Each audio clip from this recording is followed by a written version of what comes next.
warahmatullahi wabarakatuh. Welcome back to my channel Ria Ayuris.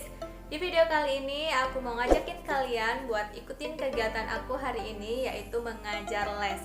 So jangan di skip dan tonton fullnya ya.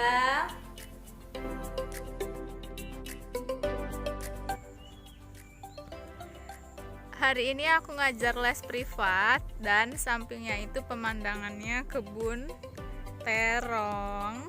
Bagus banget guys. Ini masih pagi jam 8. Mataharinya itu masih terang banget.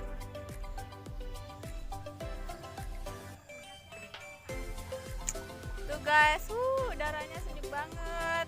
Dan ini masih pagi banget, jadi udaranya tuh masih seger banget. Jadi nambah semangat buat ngajar lesnya.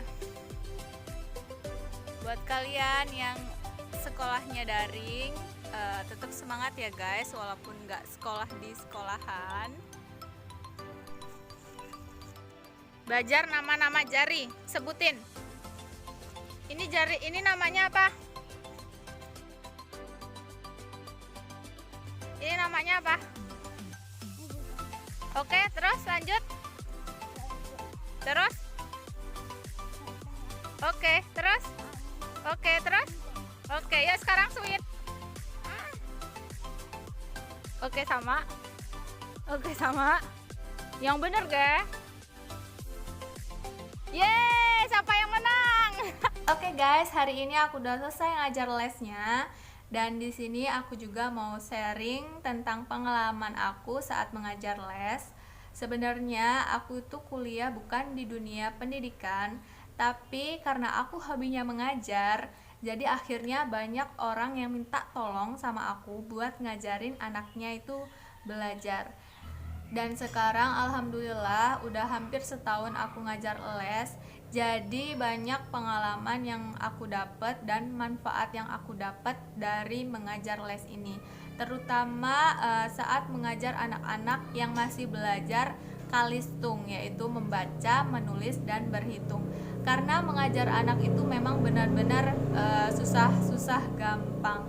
Jadi kita sebagai seseorang yang mengajar itu harus benar-benar sabar.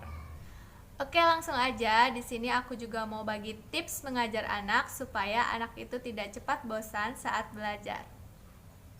Tips yang pertama yaitu buatlah situasi yang menyenangkan atau situasi yang nyaman.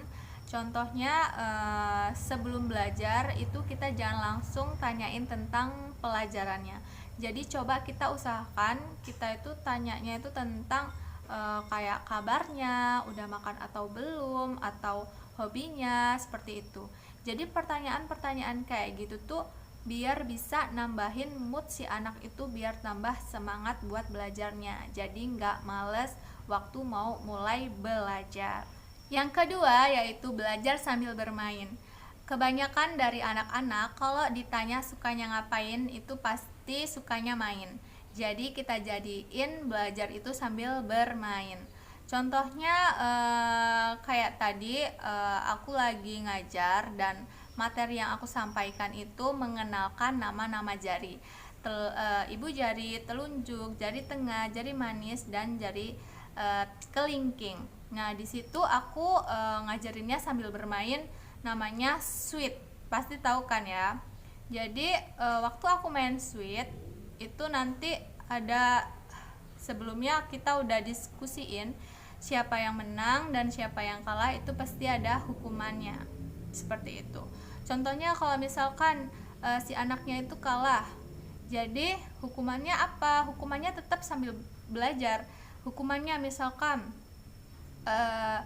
kita kasih pertanyaan tambah-tambahan 3 tambah 2, seperti itu. Nanti dia kan sambil belajar. Dan yang ketiga itu belajar sambil menggambar dan mewarnai. Karena kebanyakan dari anak-anak kalau disuruh gambar dan mewarnain itu rata-rata pasti seneng banget. Jadi contohnya kayak gini. Oke adek, sekarang kita belajar menggambar dan mewarnai. Tapi kita jangan cuma suruh dia menggambar dan mewarnain, abis itu udah, itu jangan. Misalkan dia menggambar mobil, jadi ayo kita ajak dia belajar untuk menulis dan membaca. contohnya menulis kan, mobil. Ayo kita tuntun caranya biar dia menulis mobil. Dan juga saat mewarnai. Saat mewarnai, kita jangan biarkan dia hanya mewarnai, tetapi ketika dia mengambil warna tuh, kita tanyakan itu warna apa. Dan kalau kalau kalian bisa bahasa Inggris ya coba tanyakan apa sih bahasa Inggrisnya warna ini, kayak gitu. Jadi si anak nggak cuma gambar dan mewarnain, tapi dia juga belajar membaca dan menulis. Dan yang keempat itu belajar sambil bernyanyi. Jadi di sini aku mau ngasih tahu contohnya langsung. Contohnya nih, misalkan si anak belum hafal huruf A sampai Z, jadi kita ajak dia belajar sambil bernyanyi. Pasti kalian tahu kan ya, yang A B C D E F G seperti itu. Nah, kita buat tuh di sebuah kertas tulisan A sampai Z. Nah, kita suruh dia itu membaca tapi sambil bernyanyi. Nah, waktu dia nggak tahu tuh huruf, misalkan huruf C, dia nggak tahu waktu kita acak suruh nyari huruf C itu yang mana sih. Jadi kita ajak dia sambil bernyanyi. Jadi A B C misalkan. Nah, ini berarti huruf C, seperti itu. Nanti lama-lama dia akan paham dan hafal. Dan yang terakhir itu kita ajakin lomba atau kita kasih kuis. Siapa yang menang itu dapat hadiah. Itu menurut aku cara yang paling ampuh, tapi jangan sampai kita buat itu terlalu sering. Karena apa? Nanti si anaknya itu bakal minta terus yang kayak gitu. Jadi nanti dia bakalan ayo dong kuis, biar ada imbalannya, dia dapat hadiah. Nah, itu tadi tips mengajar anak supaya anak itu nggak gampang bosen dari aku. Semoga ilmu yang aku sampaikan hari ini itu bisa bermanfaat buat semuanya. Dan di sini aku mau minta support kalian buat dukung channel aku dengan cara klik tombol subscribe, like, comment, and share agar channel ini bisa lebih berkembang dan bermanfaat.